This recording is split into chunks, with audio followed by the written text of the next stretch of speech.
Well, when I was sitting down with my kids and we were discussing the idea of what we were going to name the company, I came up with Crank Coffee and all these bicycle related, and my daughter Xenia said, "Papa, but we're the Bears. You should say something about bears."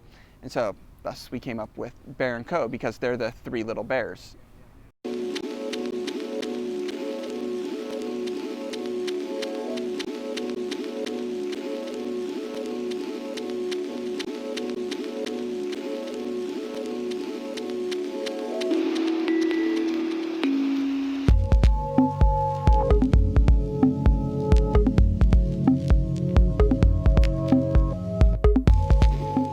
It was probably August 2013. I was working in Ethiopia, and I was looking around and going, wow, look at, this is the home of coffee.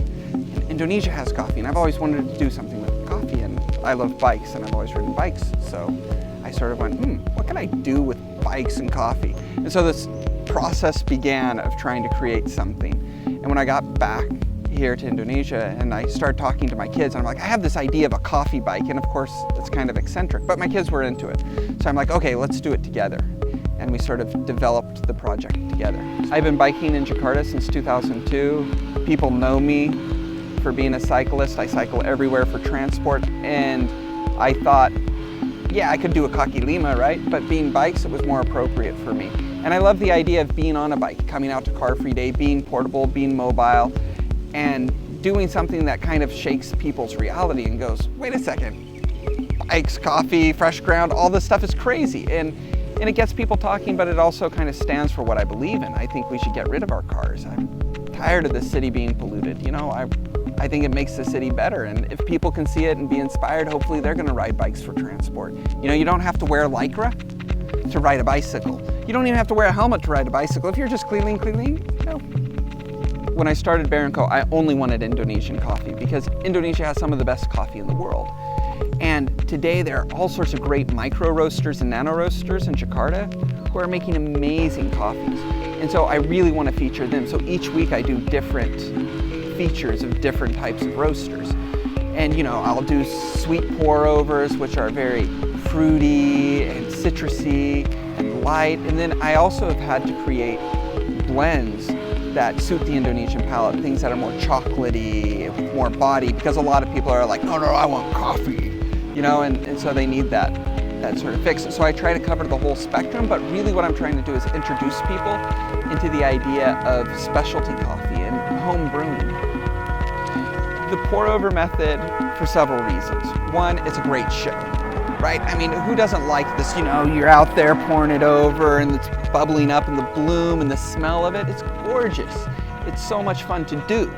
It's also something that people can do at home. So hopefully people will be inspired. Hey, I can do that too.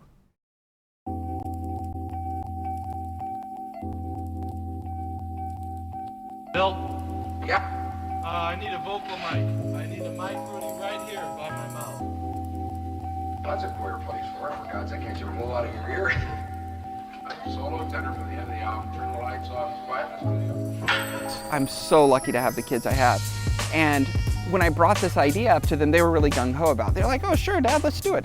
And I made them figure out the math. Okay, what's our profit margin? How much water do we need to carry? How much beans do we need to get?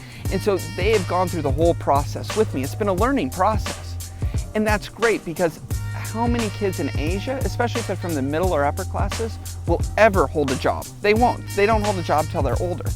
And so I wanted to also instill that idea in my kids that you can work hard, you can enjoy yourself, and you can take an idea and make something out of that idea.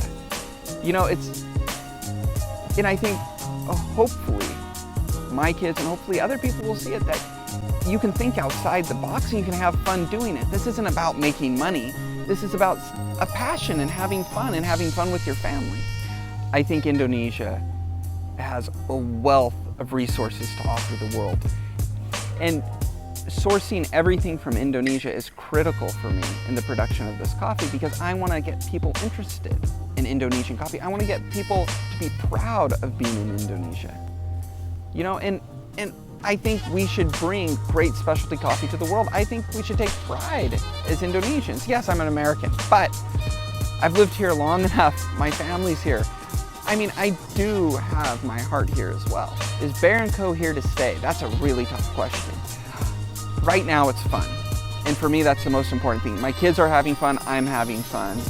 Yeah, it's work, but that's part of the fun. You know, hard work, you feel satisfaction for it. So right now, that's where we stand. I have a day job. I like my day job. I'm all over the world. I can't be here every weekend. So where will it go? Who knows? But we'll take it one step at a time, and if we can grow it, we will. And if we can't, we'll just have fun. Well, I think the weirdest experience is the fact that a TV crew wants to come out here and follow me around. That's probably the weirdest. But comments from people? No. I mean, I don't get a lot of weird comments because initially people were like, oh, mahal banget, blah, blah, blah. And I'm like, no, these beans are more expensive than anything you get at Starbucks. But I don't offer Wi-Fi, so, you know.